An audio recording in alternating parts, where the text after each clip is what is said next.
इस मुसलमान को एकजुट रखने में पूरा सहयोग है। मोदी जी ने पूरे मुसलमानों को बिना भेदभाव के आगे बढ़ने का मौका दिया है। तो ऐसा ही एक पासमानदा समाज मुसलमान समाज में आता है जिसको बिना आगे बढ़ाए मुस्लिम समाज आगे नहीं बढ़ सकता।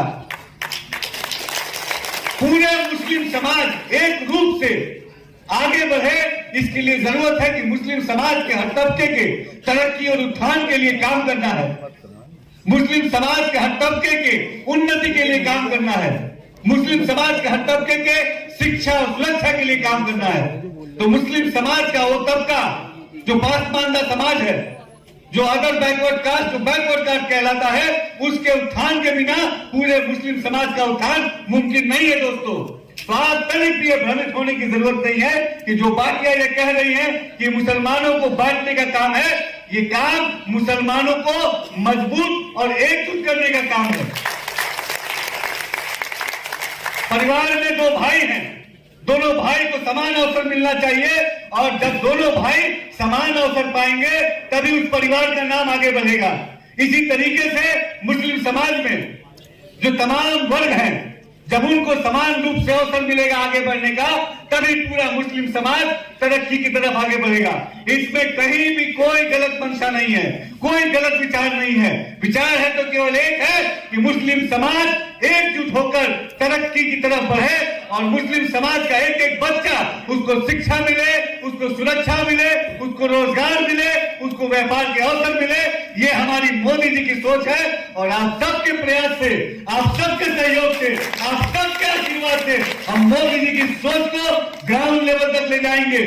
जो हमारे पासमानदा भाई हैं, जो पीछे छूट गए हैं, जिनको अवसर की जरूरत है, जिनको आगे बढ़ाने की जरूरत है, जिनको साथ देने की जरूरत है, जिनको आगे ले जाके समाज के मुख्य धारा में ले जाने की जरूरत है, हम सब मिलके ऐसे पासमानदा समाज के भाइयों को आगे ले जाने का काम करेंगे, ताकि पूरा मुस्लिम समाज अपने देश की तरक्की में अपना महत्वपूर्ण सहभागिता करे। दोस्तों, आज इस पासमानदा राष्ट्रवादी मुस्लिम पासमानदा महाज द्वारा आयोजित इस कार्यक्रम के लिए मैं बहुत बहुत बधाई देना चाहूंगा, खासतौर पे पूरी टीम को, और इस टीम के जो ऊर्जावान टीम लीडर हैं आतिफ रशीद जी, उनको, तमाम मंच पे बैठे हमारे मुस्लिम समाज के लीडर को, और आप सबको कि आप सब इस हॉल से निकलिएगा पूरी गंभीरता से। समाज में हम जिस जिस प्रदेश में जाएं, यूपी मुख्यमंत्री महाराज योगी जी सहित लेकर 2 दिवस हैदराबाद में ये राष्ट्रीय कार्य समिति का बैठक हुआ। बैठक के बीच में जब चर्चा हो रहा था सामाजिक न्याय के विषय पर, सोशल जस्टिस का जब मुद्दा चर्चा हो रहा था, कोई प्रस्ताव पारित करने से पहले जो चर्चा हो रहा था, सडन बीच में मोदी जी ने दखल देते हुए बताया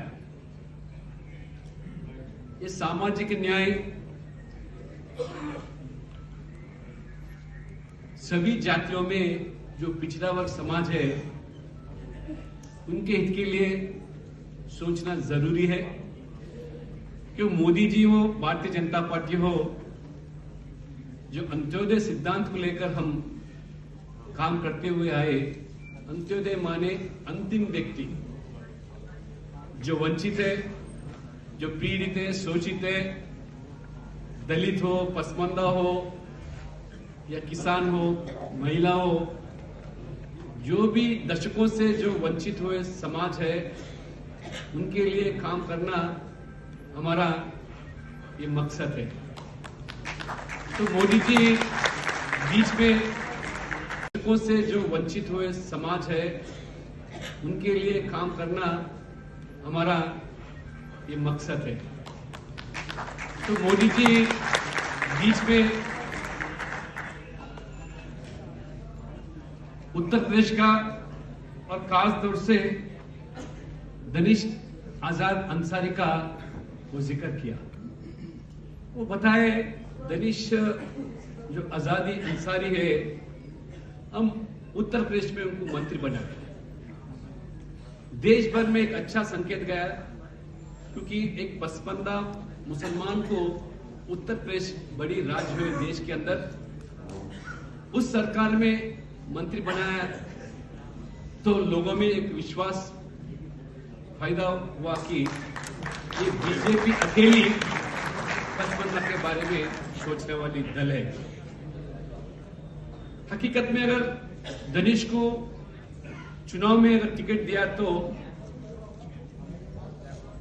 ना मुसलमान वोट देते ना हिंदू वोट देता।